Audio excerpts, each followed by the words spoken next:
Hi guys, welcome to Year 11 Nutrition. Sorry I can't be there again today. Today I'm with my Year 10s at UniSA as I am the Year 10 coordinator this year. So what I want to do with you today, instead of leaving you on your own again, I thought I'd do a little bit of flipping the classroom just to start off the lesson, and I'm going to go through some basic piece of information for nutrition, and then I'm going to leave you with a introduction test and then a couple other questions that you can work with for the remainder of the lesson, and then we're all ready to get back into it next week, and I'll be able to make things a little bit more clearer for you. You'll be there to answer more questions. So today I'm just going to go through some basic beginning stuff for nutrition in terms of macronutrients and our outline for the subject. Starting off, I just want to really emphasize that I'll probably do this again next week, but it's important to know that nutrition is not a subject just about healthy eating.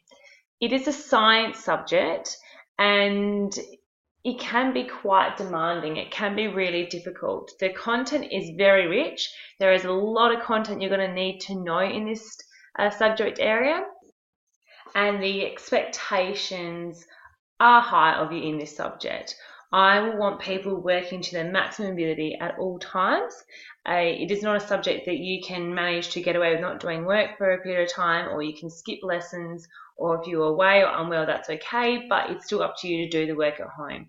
If you do not catch up on the missed work, you'll find you'll be extremely disadvantaged when it comes to the assignments, and especially in the tests.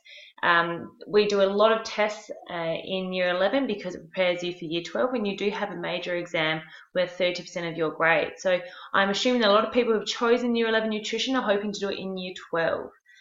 You may get a bit of a rude awakening or rude shock at the beginning of the first couple of weeks of the subject with the amount of work that needs to be done, but you have all chosen this and you have committed to this subject.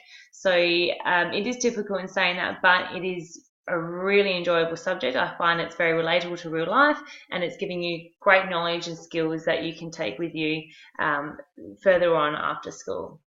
I'm just going to go through an outline of this subject. I'll go through this again with you roughly next week, but I've got a rough outline of where we're going to be sitting over the next 2 terms. I'll email this to you. So we're going to spend the first couple of weeks just going through what we call macronutrients. I'll explain in a moment what they are. And then we go into our food analysis assignment. So when we are analysing certain foods and discussing the nutrient content in terms of having any implications to our health and the relationship to diet-related diseases. From here, we go on to BMR, so diagnostic tools for weight and things like that, and health, and then we go into diet-related diseases. We have some tests there, then we have some assignment-based work, and then we go into dietary guidelines and models. We don't have too much break time. We're going to need to stick to a reasonably tight schedule. There are a couple of public holidays in there too, so we will be losing a bit of time with Easter and sports day and all those type of things. So we need to make sure we're getting the most out of our lessons as possible. Okay, I'm going to move in to a couple of PowerPoints.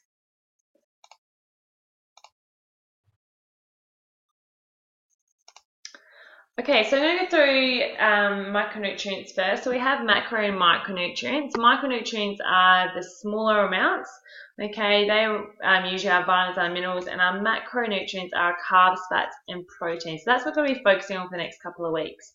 So what we do is we have 4 groups. We have our carbs, which are worth 16 grams per gram. So for every single gram of carbohydrates, there are 16 kilojoules in that in terms of energy. So comparing that to fats and proteins, fats have the most amount of energy, or the most amount of kilojoules in them, with 37 per 1 gram. Proteins are 17 kilojoules per 1 gram, and alcohol is 29 kilojoules per gram. So if you are a person who think in calories, in order to work out the calories, you would divide it by 4 to get the calories, okay? So that gives you a comparison of 3 main groups. So this is where we're getting most of our foods from, these major groups, and then we've got alcohol at the other end here, which I'm sure none of you are drinking any of, which is fantastic. Okay, just comparing, so what are in those food groups? We've got carbohydrates at 16. We've got our bread, rice, and pasta. So you're thinking of those starchy type of foods that we tend to eat, so including white bread and brown bread, and all our different types of pastas as well. In our carbohydrates does come our fruits and vegetables. They are a form of carbohydrate. People just tend to think of these only. There are lots and lots of other foods that come under that umbrella, as well as sugar. Sugar is a form of carbohydrate. So all your lollies and chocolates, they are all carb. We've got our proteins here, so we're thinking of our meat, our fish, our beans and legumes and things like that. They have a really high protein account. And then we've got our fats at 37, so things like butter, oil, cream, milk, and lots of fried foods. We've got 2 different forms of fat. We've got saturated and unsaturated, which I'll go through later, and then alcohol, obviously beer, wine, and spirits. Okay. Just to compare, so we've got 1 teaspoon of sugar. Okay, so where we said so sugar is a form of carbohydrate. So if I want to work out how many kilojoules are in that, or how many calories in that 1 teaspoon of add to my cup of tea, so say that those grams of sugar is equivalent to 5. Now remember I said there's 16 kilojoules, so 16 kilojoules of energy in every gram of carb. So I go 5 times 16 to get 18. 1 teaspoon of butter is also equivalent to 5 grams. Okay, so this can compare a couple of different foods. All right. Then we've got here, we're talking about these foods having the same kilojoule content. So 400 grams of tomatoes, 123 grams of apples, 30 grams of bread, so 1 slice, 1 apple there, 20 grams, so a really small packet of those chips, and 18 grams of chocolate, so it's about 4 squares. They are all equivalent to 300 kilojoules. Okay, so dividing that by 4, you're probably looking at 80 or 70, something like that, 70 calories. Okay, so it's just showing how different foods at very different weights, so we've got some that there at 30 and some at 18, even though the 400 is looking at multiple times that weight of the chocolate, it's still equivalent to the same amount of kilojoules.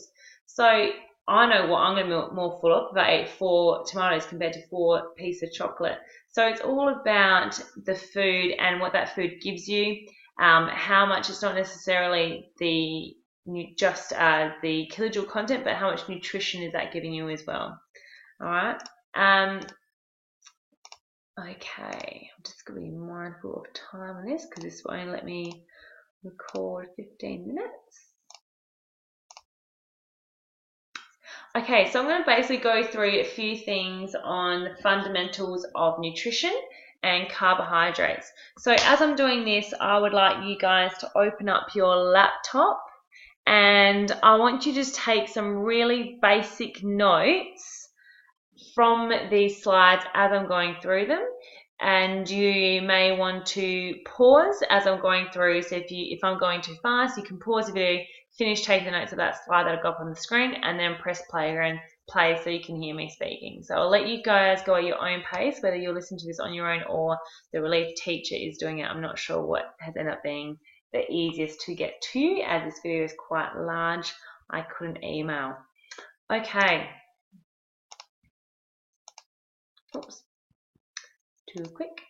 Okay, so you don't need to include this down, but we're just saying that human nutrition, we need essential nutrients for our good health. Okay, so there's a certain amount of nutrients we all need, which is going to give us the best opportunity of growing and developing and preventing all things like lifestyle diseases such as obesity and diabetes and high blood pressure, etc. Okay, so why do we need food? We need food for body growth and repair of our tissues. We need food for energy production, for warmth, protection from disease, regulation of body processes, And with all these foods, where they pass into our digestive system or through our digestive system, and this breaks down each component of that food. So in one meal, I might be having a steak, I might be having some spinach and some mashed potato and corns and pea. My body, as I'm eating all those different types of food, my body's breaking them down and separating all the different components, and it goes to the right part of the body and is giving me the right appropriate amount of nutrients I need in terms of energy, in terms of protein, giving me fuel, helping my eyesight, body tissue growth, all those type of things.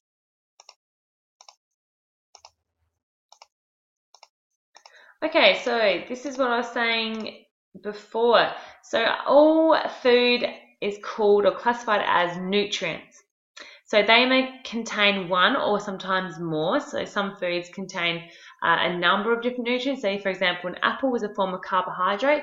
Yes, yet it also contains vitamins such as vitamin C. So within nutrients, we have foods under carbs, fiber, protein, fats, vitamins, and minerals, and water.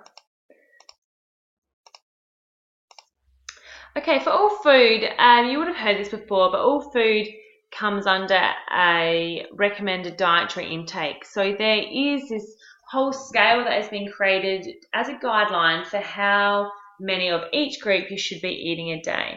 So our macronutrients, the carbs, fats, and proteins, are required in a much larger amount than our macros.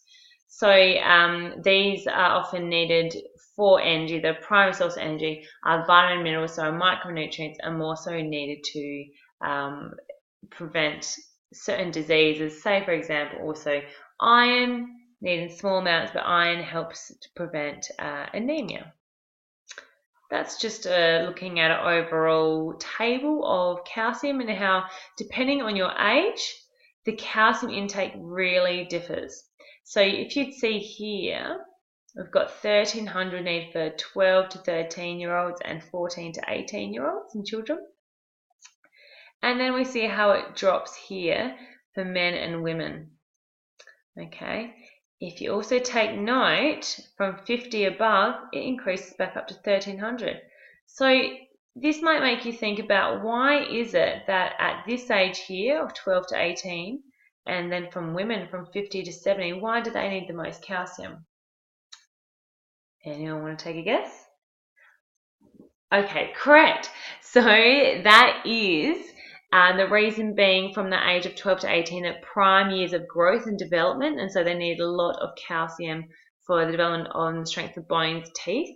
And then also women, when they hit this age of 50 to 70 years, their bone density actually decreases and they have a high chance of developing what we call osteoporosis. So it's when the bones become a honeycomb looking like, and they are really susceptible to things like fractures and breakages. So they need to increase the amount of calcium. So for girls, it's really, really important you have lots of calcium in your diet. So it's coming from our cheese, our milk and yogurt, etc. And also there's been a lot of research proven that weight training is a fantastic way of preventing osteoporosis in women. So really important to keep up those gym sessions.